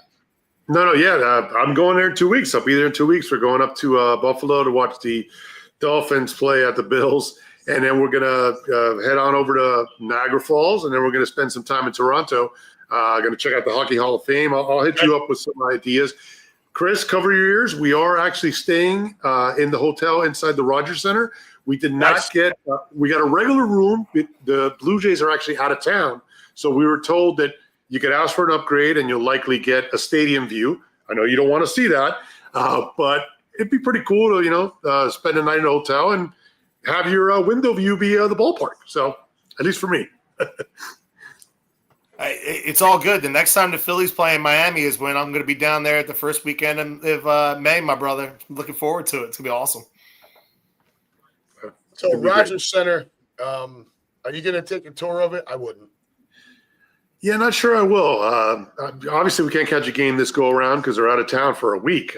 So we're just going to miss them. But yeah, we like to do our tours when we can actually get into the ballpark the next day or the day after. So we'll save it. And as you told us, they're still doing improvements to the ballpark. So a lot more is going to change, hopefully, from the next time we're up there to catch a ball game. Nothing famous has ever happened there, so don't worry about it. Gotta wait for the Joe Carter statue, bud. Shut your ass up, man. Oh, man. Oh, God. It baffled me, man. I'm like, that is one of the most, and it's Chris, cover your ears, but like, yeah, it's one of the most iconic moments in baseball history. It happened there. And if you went there and didn't know, there's nothing there that would tell you it happened there. It's like, what are you people doing? So I guess they're looking to rectify that over the next few years. And, I would, you want to wait and go there until you can see some of that stuff. But, brother, that Hockey Hall of Fame is worth the price of admission every day and twice on Sundays. That place is absolutely amazing. You're going to have a great time. Have you done Niagara Falls before, Lou? No, first time up in. You've not been there. Gorgeous. Never been. Yeah. Gorgeous, man. It is beautiful. You're getting there at just the right time with the weather too. It's like I was there. Yep. I was there for a wedding. God, years ago. What was that? October 2011. It was, dude, perfect. You know, just But like the falls are beautiful, man. Make sure you go down the Maid of the Mist. Make sure you go over. Like you got to do all that touristy bullshit. It's awesome. Do it at night. Check it out at night if you can, if you have the opportunity. Yes. Yeah, they have lights. I heard they shoot off fireworks, so we are totally looking forward to it. It's going to be a great time. But listen, enough about that. That's coming up. But Chris, tell us about Texas, man. Yeah, let's get to that. Was awesome. So yeah. Well, first and foremost, I want to let you know that I need to cancel my deposit for that Buffalo trip. So when you have a chance, make sure. Yes, it's happening. Don't worry. Bro, that's such a dick move. Can I elaborate on that? The floor is yours, brother. Go for it. Listen, we went ahead. We promoted this. So if anybody's tuning in that is a Dolphin fan joining us on one of our trips, yes, despite them losing their asses on Sunday and starting off 0-1, no, the prices has not changed, and no, you cannot get a refund for any trip that you have booked. I am sorry. That is not the way it works. I don't know who. Well, you know who you are, but I don't know who thinks that that's some kind of a policy that would be acceptable anywhere in the USA. It just doesn't work that way. Just like we wouldn't upload your ticket had they won 33-8 on Sunday. So, yeah. Are there going to be gluten-free rolls at your tailgate? There may be now. Can I get the vegetarian option? Listen, we know what pisses Quimby off with those things, so now we know what pisses you off. Definitely feeling everything he's gone through over the years over that kind of stuff right now. Ridiculous. I don't envy that. I have a hard enough time just with locals coming out to a bar to watch an Eagles game. Which, by the way, before we get to your Texas trip, we did get sponsored this year, Midwest Eagles Nest. We got two of them. Sweet. One of them is Fretboard Light. It's a local brewery. Guy is awesome. He was there Thursday night for the opener. Joe, he's an excellent dude. He's a Birds fan. Comes in just a plain green T-shirt, just says "fuck Dallas" in white. The other one, Chris, you should probably recognize this. Dregs. Yep. Yeah. So they reached somebody somewhere. Somehow our information got in front of one of their sales guys, and he was there at the back porch on Thursday night as well.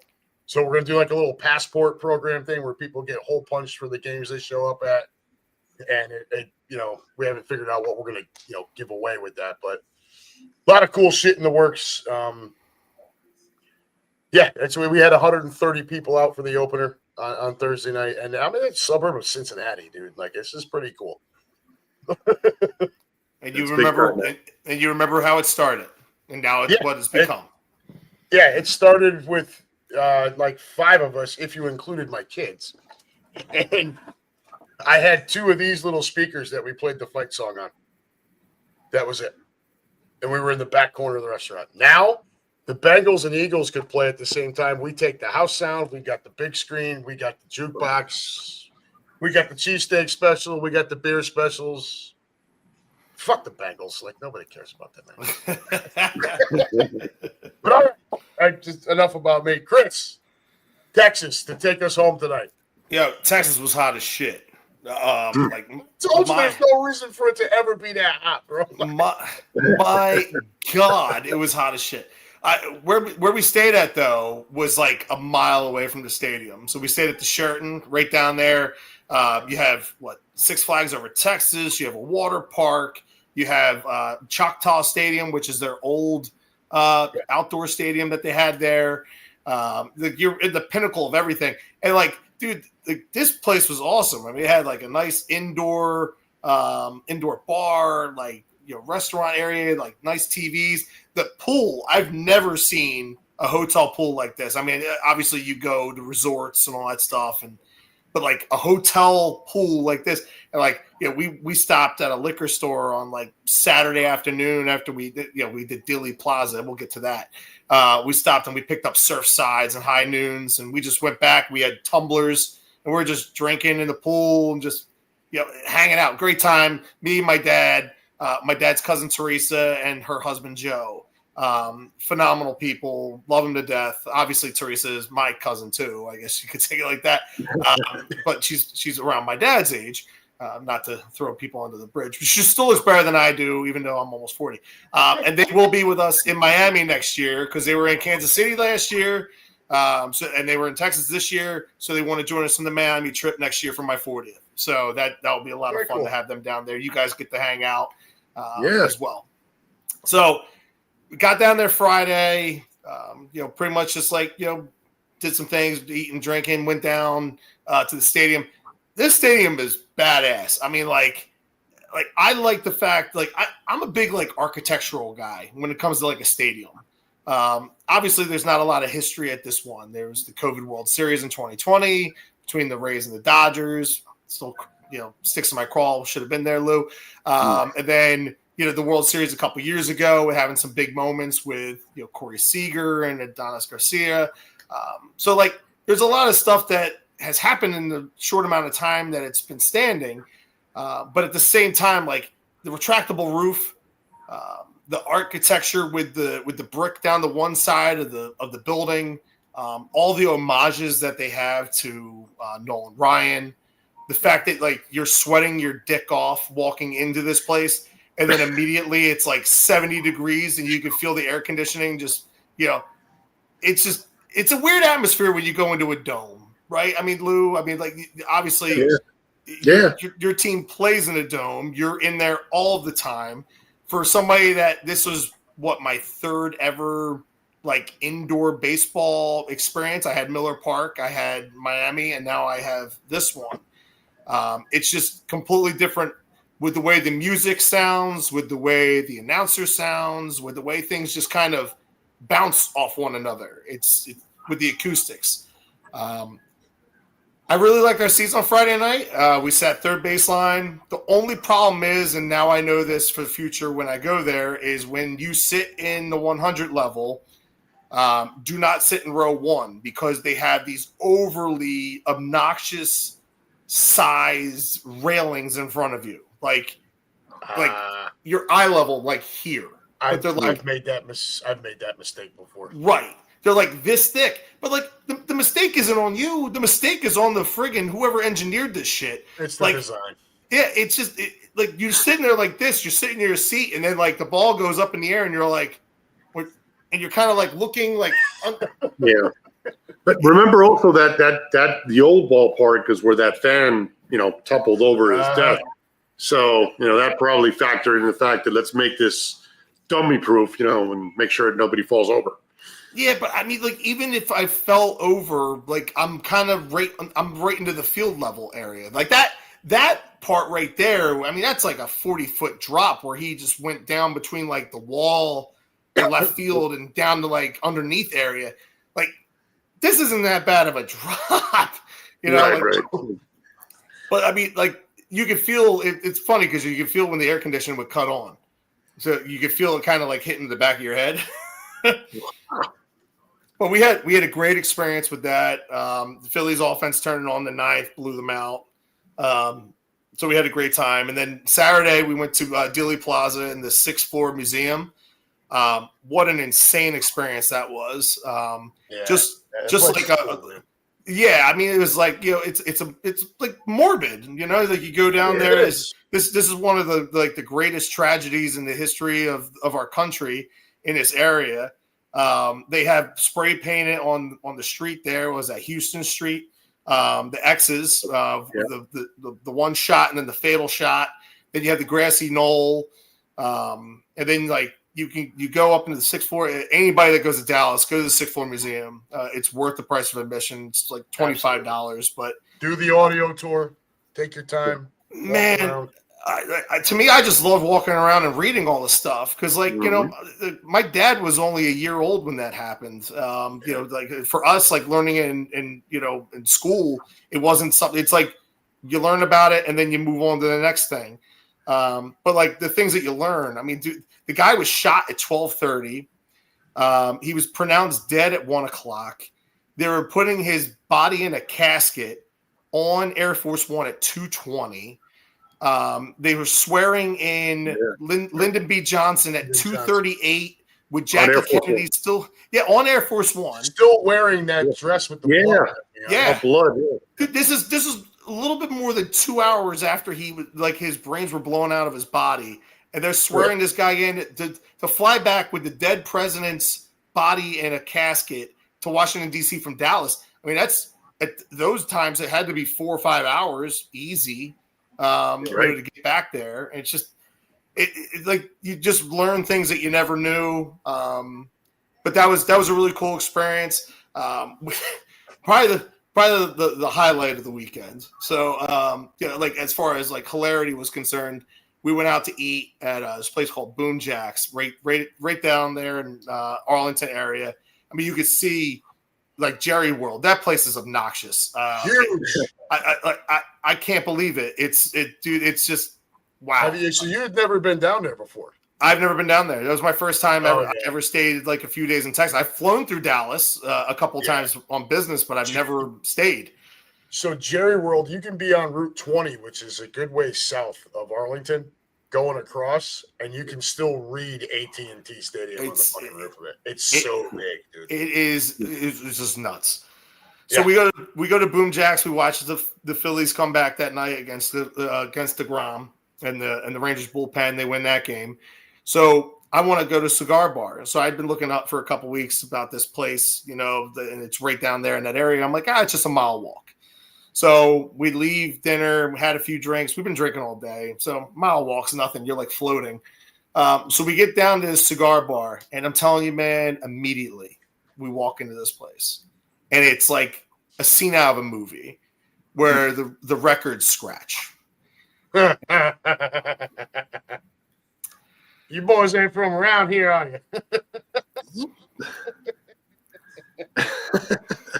So we go into the humidor, we grab some cigars, we go out to the back patio area, we order a round of drinks, and like it's just funny. It's just like it's one of those things. Like my dad's like he still talks about it. He's like, he's like, how many people do you think were in there that night? Like 250, 300? And I was like, I don't know, but I know for certain there was probably only 4 white people in there.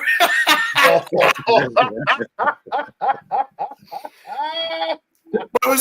it was so much fun though, because like I'm sitting there, I was making friends with the DJ, and like I made a couple friends with a couple like Cowboy fans, and I'm ribbing them, and like but it was fun. We had a good time with it, but it's just like it's one of those things where like when you're there, you're just like, all right, this is how it is. But it was fun. Quimby, everything he claims about Dallas, like the Dallas fans that are from Dallas, they're not bad. No, they're not. They're really not. They're not bad. It's your Dallas fans that are raised in Miami or Philly or Cincinnati or New York or wherever. Those are your. Don't get me wrong. It's not like every Dallas fan in Dallas is a good person, but a lot of them are jerk offs too. But when you sit like you were there that night at that cigar bar, you were out of place, obviously, but you were still able to cut up with some folks, and it was all right. Had a great time. Had a blast. Had a blast. Had a good stogie. It was fun. Like you turn the corner and be like, "Yo, Chris." I'm like, "Oh, what's up, Mike?" We were having a blast. Like it's like I kept saying to him, like, "Yo," I was like, "We're earning street cred." So I was joking around with my dad. You're safe leaving here. Yeah, street cred Fred is what I was calling him. And then we went to the game on Sunday afternoon. We went down. Texas Live was awesome. It's like right there. It's huge. As compared to the one in Philly, it's practically brand new. Like the screens that they have like these like Texas Live cheerleader girls. They like separate like the TVs and they do a dance and then they put the TVs back together. So we were watching like a lot of the games because your central time zones. A lot of the Eastern games were on. Oh yeah. Before our game was. Our seats, we got 200 level. We were right in front of the broadcast booths, right behind the plate. Awesome vantage point. Saw Harrison Bader rob a home run, and like it was like a great angle off of Corey Seager. Food wise, they have a place in the ballpark called 24. So what it means is it's 24 inches. The hot dog we had on Friday night, and dude, it's like cheese and jalapenos. Like, so I shared it with Teresa and Joe. That was delicious. That was like, it was easy for the three of us to eat. We got the 24-inch burrito on Sunday. That must have been a hot ass mess. Dude, complete mess. I think we might have had like 8 inches of it left. And it was just to the point where I was just like, man, I want a cocktail. Like, I can't eat any more of this thing. But we had a great time in Dallas. A lot of fun. I think I ranked it somewhere in my early teens.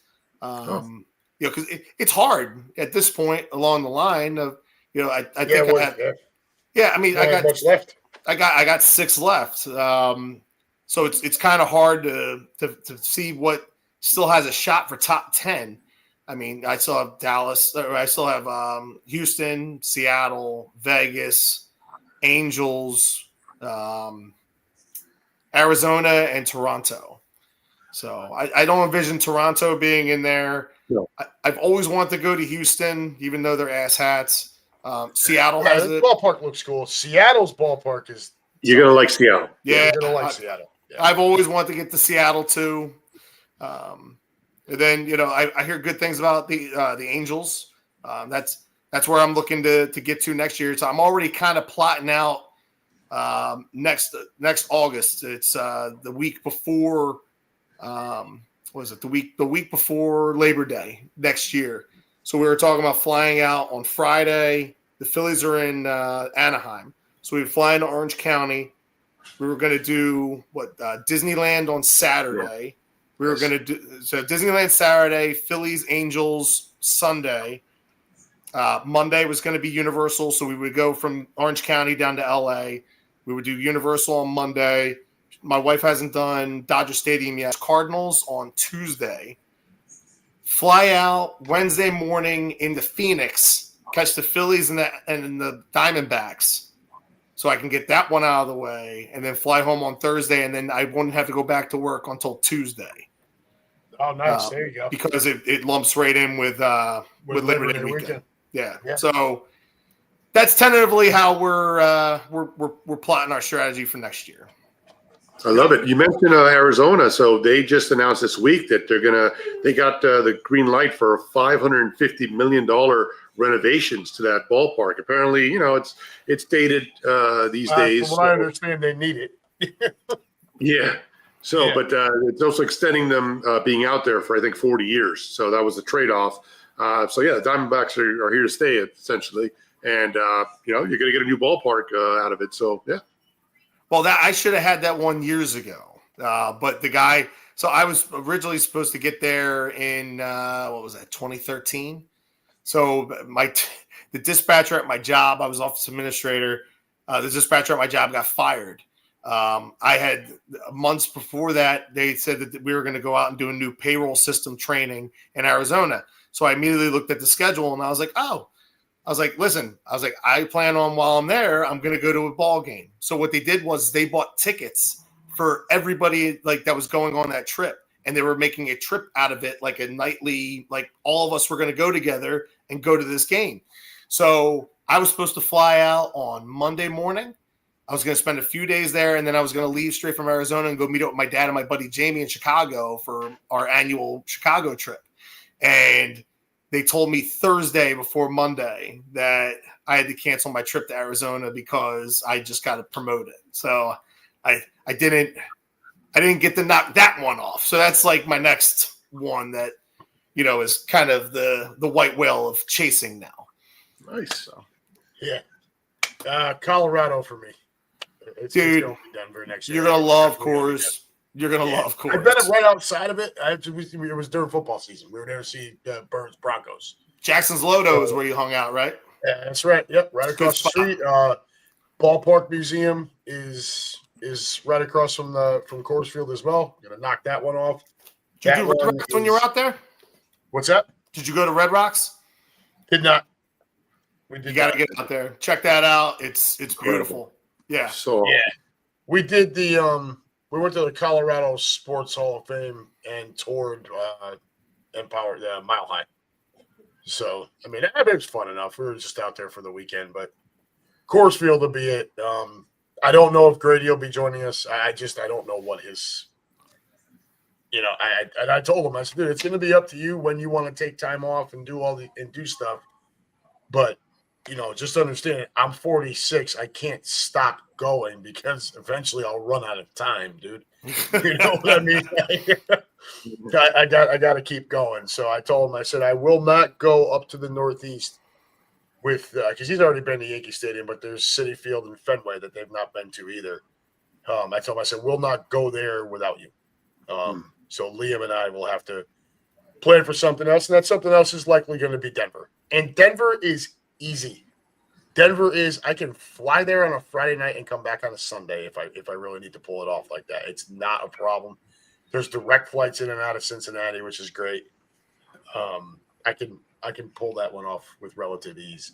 And I've been dying to see that ballpark, especially these last couple of years. Really, since we were out there against the Broncos, and it was right in front of my face. I'm like, yeah. It's not football season. But that's likely the one that's on the list for us next year. And then it's I got to keep my schedule at least somewhat open for Grady. Whenever he's able to come home to visit and whatnot. I don't know when that'll be, but it's got to we got to be available. Is he still with his girlfriend, or did they break it off when he left? No. They decided to stick it out. We did hear from him on Sunday, which was I was a little surprised considering he was. So you first go in, you're at reception, which is basically these kids just sitting around waiting, doing nothing for days on end, until the barracks clear out and they're able to actually go start their actual basic training. So this past Sunday was like the end of his first week at basic training. Usually what happens is somebody in the platoon screws up. And so if one person screws up, the entire platoon gets punished. This is how they do it. So we were just not expecting to hear from him. So Michelle took Brooklyn to go see Hamilton at the movie theater, and Grady calls. I'm sitting over here with my buddy Josh watching football, and Grady calls. I'm like, oh shit. He's doing good. He sounded well. He's happy to be out of reception. He does say he fucking hates it there. It's pretty rough. He said the hardest thing, it's not so much not seeing us, but the entire lack of contact altogether is really what's eating him up. So I'm like, look, kid, from that day, I'm like, you've got 60 days. They can't stop the clock. That's the best advice we got from Captain Demps as far as, go when you first go in. When you get in there and that basic training officially starts, they can't stop that clock. So you just, make sure you're wearing the right uniform and you're where you're supposed to be at all times, and you should be fine. This week, their schedule has them at the Victory Tower, which is a 40-foot tower that they have to climb up a rope net fucking thing to get to the top of it. They have to rappel down it. Yeah.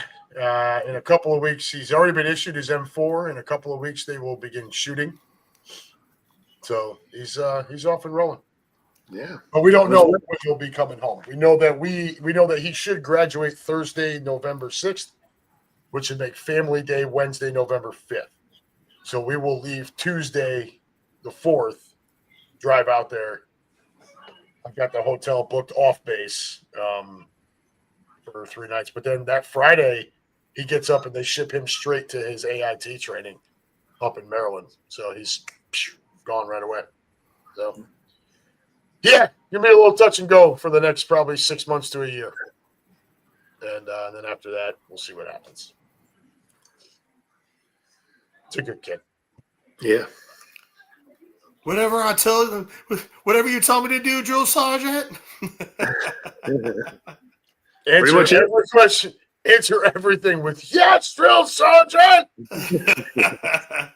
I mean, there's a Facebook page for Fort Jackson, and you see these other platoons where these people are like, "Hey, my so and so didn't call. What happened?"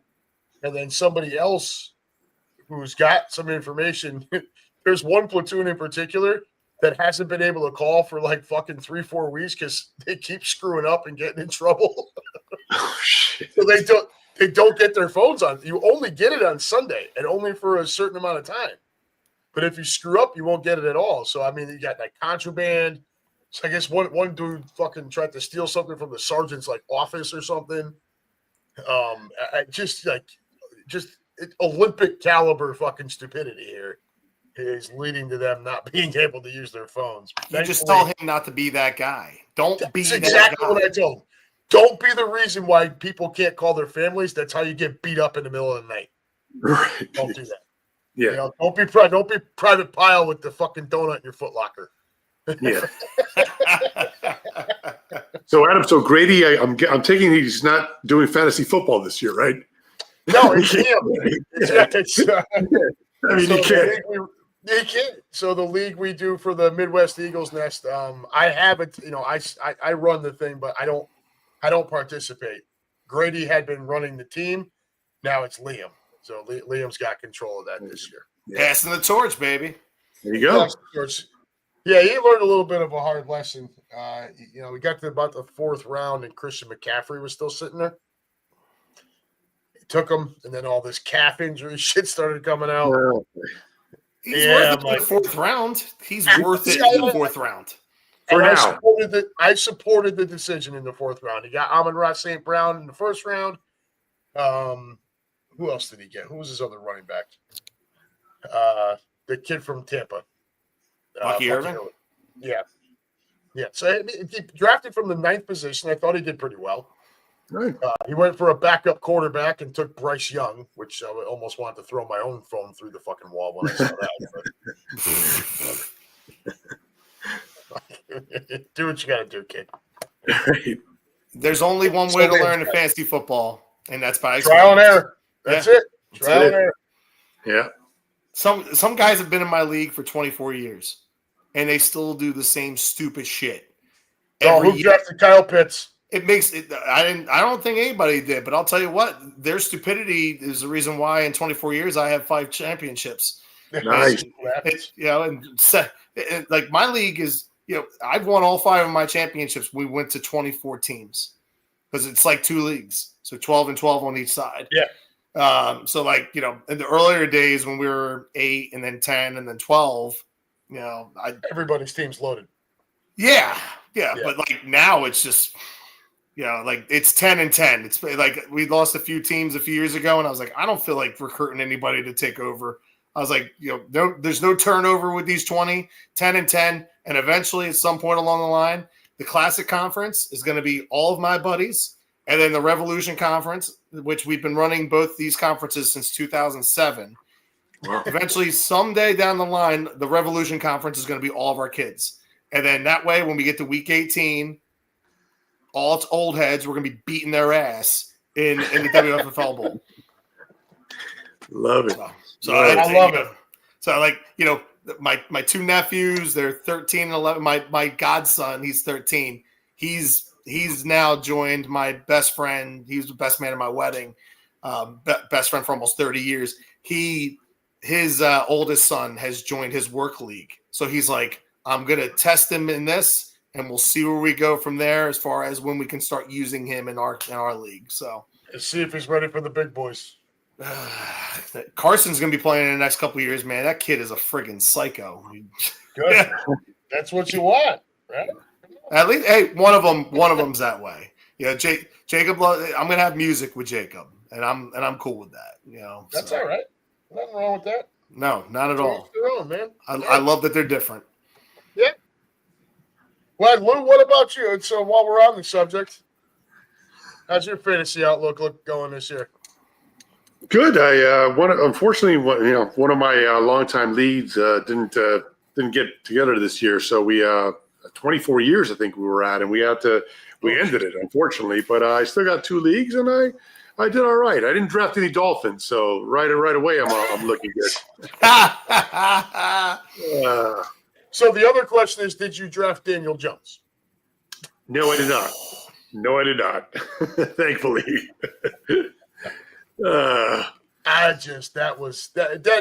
That's got to be a fluke. I'm sorry. And I know the Giants stink, right? But Daniel Jones was like galactically awful That can't happen. Like that's got to be some sort of aberration. I mean, it can't be. There could be a twist to it because look, the fact is that the Giants obviously paid him when they didn't need to, and they instead of letting him play on his 5th-year option, they signed him to a long-term deal, and that was a spectacular disaster. And I'm sorry to say, unless he has some kind of complete turnaround, it looks like Tua's going to get the same deal. They didn't need to. They should have, especially with his health risk. They should not have. They should have made him play on the 5th-year option. And they didn't do that. They signed him to this long-term deal, and obviously off to a bad start here. And if it continues, I think you're looking at the same Daniel Jones situation. They got to cut him, take that cap hit, whatever it is, and start over because, this can't continue. You think they'll do it during the year, or you think it's the end of the year? McDaniel and Tua out at the end of the year? No, I think it's at the end. And honestly, at the rate he's going, he may get another. I hate to say it. I hope it doesn't happen, but with his injury history, who knows? Maybe it's a retirement issue where at that point I think it should be the league, and he'd be foolish not to take that and retire outright. I don't see how anybody in his family would let him put on that helmet again and take the field if he were to have his 5th at this point concussion. He just got married last year. He's got a kid now. I mean, I don't know why he would even consider taking the field again if another one should occur. $79.2 million dead cap hit if they cut him this season. Correct. So it's gotta wait. You gotta wait. I'll say this though. I kind of. There's 2 reasons for it. Okay, one of which is Daniel Jones is like Saquon Barkley's best friend. If Saquon is kind of rooting for this guy, obviously, I'm cool with that. Another thing is if he succeeds, it makes the Giants look that much more awful. And, don't get me wrong. I'm not like rooting against it. I'm just saying it can't fucking be right. Yeah. I mean, it doesn't make any sense at all. At all. The guy tripped over the 18-yard line. He got tripped over that. Listen, I hope obviously I don't like seeing it happen to Lou on Sunday. But at the same time, if this guy, all you have to do now, we talked about it in our group text thread the other day, how much of an injustice it is if they just put Jackson Dart behind his offensive line. This is what it is.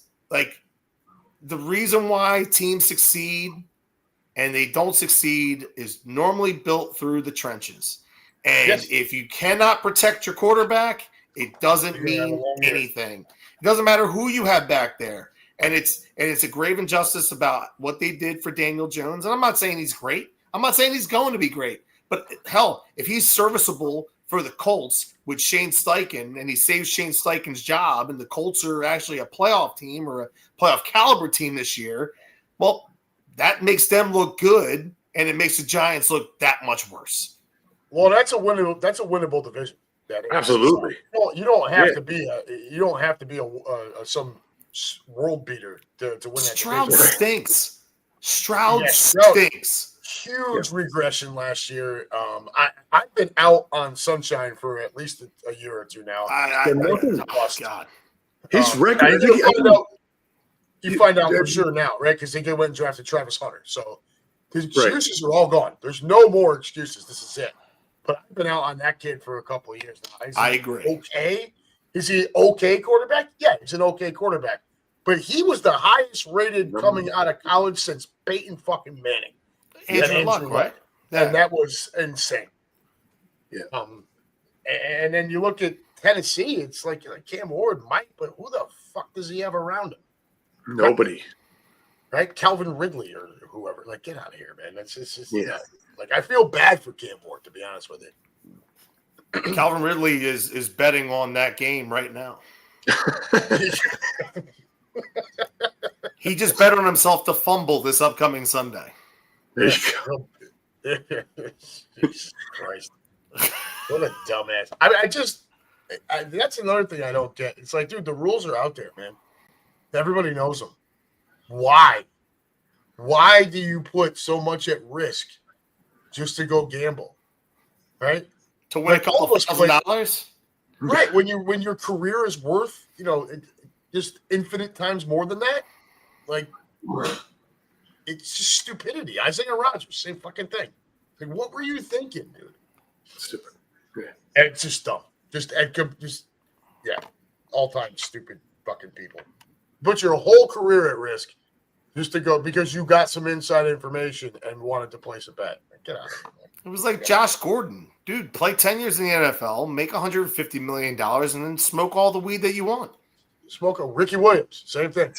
Yeah. Either go up into the mountains and take classes in something and just stay high all the time. I felt Lou's soul leave his body when you said Ricky Williams. If you saw the look on his face. What a talent that guy was. What a talent. And he just couldn't stop smoking. I mean, do it in the offseason, guy. Ricky, bud. Oh. Well, Chris Long has said that. He said that. Like, they test you during the season. And then, like, they test you, like, right after the season. They don't test you again until, like, the season. Like, you can go months. It's not – they're not taking randoms in April, you know? No. But some guys just – they can't stop doing it. They can't stop being a knucklehead. You know, they have to go do dumb shit. Hopefully, Jalen Carter learns from his dumb shit. I was very disappointed in Carter. Now, Dak's a bitch. We all know it, right? He egged him on, but you can't take the bait there, dude. You just can't. You have to know what you mean to the defense. You have to know that you're a huge part of the reason why a lot of the guys that we had last year aren't there anymore was to free up all that space to keep you here after this freaking season. You're being touted as a guy that's going to have a C on his uniform at some point. You cannot go out there. And Dallas, when they traded Micah Parsons, practically punted on the season. They've got nothing to lose. So Dak knew exactly what he was doing. Walk right up. Let me try to goat this freaking monster into getting himself in trouble. And the dumbass took the bait, dude. 6 seconds into the ball game. Thankfully, the league treated that game as the suspension. Yes. They're going to go ahead and find him a game check. So, you know, he's going to be on the field in Kansas City, who, by the way, is going to be without Xavier Worthy and Rashid Rice now, and coming back from Brazil. So I feel really good about this coming Sunday. And their offensive line is still dog shit. But yeah, it's still Swiss cheese, dude. Like, and Carter's back. He's going to be a little pumped up. Yeah, I'm feeling better about it. But Carter, bro, you have got to be better. And I hope he knows it. And, we don't see this shit again. But that was rough. That was really, really rough. It was. I'm going to piss out of me with that. You know, let Dak of all people egg you on. Bro, throw a fourth quarter touchdown pass in a game that matters. Get the fuck out of here, man. Yeah. The Cowboys have done nothing. Like, you're the champion. Why are you even entertaining them? Like, go away. You've done nothing. You've proven nothing. I got the ring. I'm the champ. Why are you playing that game with them? Ugh. I mean, and I guess that's the other part. Some of this has to do with you look at him. It's the youngest defense in football, right? So you have a knucklehead factor there. But I'm like, where are my captains? Where was Reed Blankenship? He's a captain. Yeah. Zach Baun. Zach Baun. Somebody go grab this maniac and pull him out of there. He's only the linchpin, the centerpiece of your defense. You think maybe he's important? You don't want him to get in trouble? Both of y'all go up there and grab his big ass and haul him back. I don't ever remember him talking shit when BG was there. Like, BG was the guy that would be doing that. But BG knew how to stand with himself. Right. So, like, don't be BG. I don't need you to be BG. I need you to be JC. Like, if that's what you want to call yourself. Like, talk all the shit you want. Don't get yourself thrown out. Yeah. Right? Don't spit on somebody. First of all, it's fucking disgusting. Yeah. Let's start there. It's gross. Second of all, you know it going in that the league is cracking down on this shit. And then, of course, now it's trending, right? Because then you had the kid South Florida in the South Florida Florida game where there was a spitting incident on Saturday. And Lou, is it South Florida versus Miami this weekend? That it is. Yeah, that was a big win for USF. The Bulls, who play in Tampa, they're just outside of Tampa, but they went into Gainesville, the swamp, and had a biggest win in program history. Yep, game-winning field goal by Martin Grammatica's kid. Right. The flying grammaticas. How many are there? Grammaticas. 9 of them? I mean, geez. It's a trapeze team. Yeah. Still the best injury in the history of sports. Oh, yeah. Yes. It's not. It is Absolutely. not even close. The celebratory torn ACL. What a fucking moron! Like, dude, it was the James Thrash version of a kicker. Like, James Thrash for -2 yards, and he points to the sky and thanks God. Like that was that. Like, dude, it was like a 32-yard field goal. That it was like the first game of the season. You're jumping up and down like you just kicked a game-winning field goal, like Adam Vinatieri. Like, Right. you're a freaking moron. Right. Stupid ass. Just stupid ass. But and so that's his kid. Is the one that Yeah. game winner against the Gators in the Swamp. So now we get Miami and South Florida. We've also seen the Seminoles get off to a nice start, right? Where they went ahead and beat Bama to start the year. Kalen DeBoer is already on the hot seat in Tuscaloosa. So Yeah. fun stuff going on Saturdays too, guys. It's one of my favorite days of the week. So It's great. final thoughts, Chris, before we get out of here and call it a night. I'm tired. that's my. I've been up since 4:45 this morning. Got to work at 6. Left there at 2:30. Went to the bank. Had an hour meeting, and then we had baseball practice tonight. So, yeah. But the boys are looking good, man. The boys are looking good. They're looking good, man. Proud of my kiddos. Yeah, we had our first scrimmage against the other Maple Shade team on Friday night. Our first inning, we looked rough.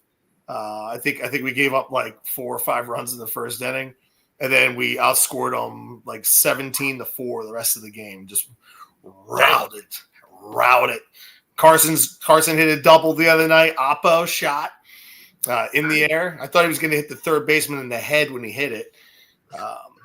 I'll tell you what, though, man. Like I said this back in the spring, and I love it. I love coaching these kids. I love coaching these young men, helping them mold them into baseball players, but also respectable human beings. Their parents are doing a great job with them. But like just being out there, being a part of it. Back in the spring, I've had a ton of fun, like watching sports in my life. But there's a difference between watching it and being a part of it as a fan, and actually like enjoying it with the kids and being in an atmosphere to where you fall in love with what the game was all about to begin with. And I get to see the joy in their faces. I love that every single day I get to work with them. Let's just keep passing that. Just keep kicking that can, dude. Keep bringing more fans. That's what it breeds. That's the best part of it. Lou, what you got, brother? Nothing. Obviously, my baseball team's out of the fight, unlike you boys. But listen, football's back. It's awesome. Getting ready for our trip next week. Got the home opener for the Dolphins this Sunday. Must win. I know it sounds crazy, week 2, but it is definitely a must win for us here in the home opener against the Patriots. With Buffalo on deck 4 days later, we can't mess around. So it's a must win. So definitely loving football being back. But hey, we're 3 weeks away from October baseball. And we don't have to worry about ghost runners, right? We don't have to worry about teams that don't belong. It's focused on those teams that get in that are deserving, and hopefully, as we talked about all night, some great playoff matchups and leading up to the Fall Classic. Yeah, that's what it's all about. And thank you for dropping that ghost runner thing. If there's anything that makes me most sick on the planet, it's that. Seriously, cool. I'm thinking at least give him a couple innings to try to get past it. But right, I'm thinking our next show needs to be that Sunday night, the 28th.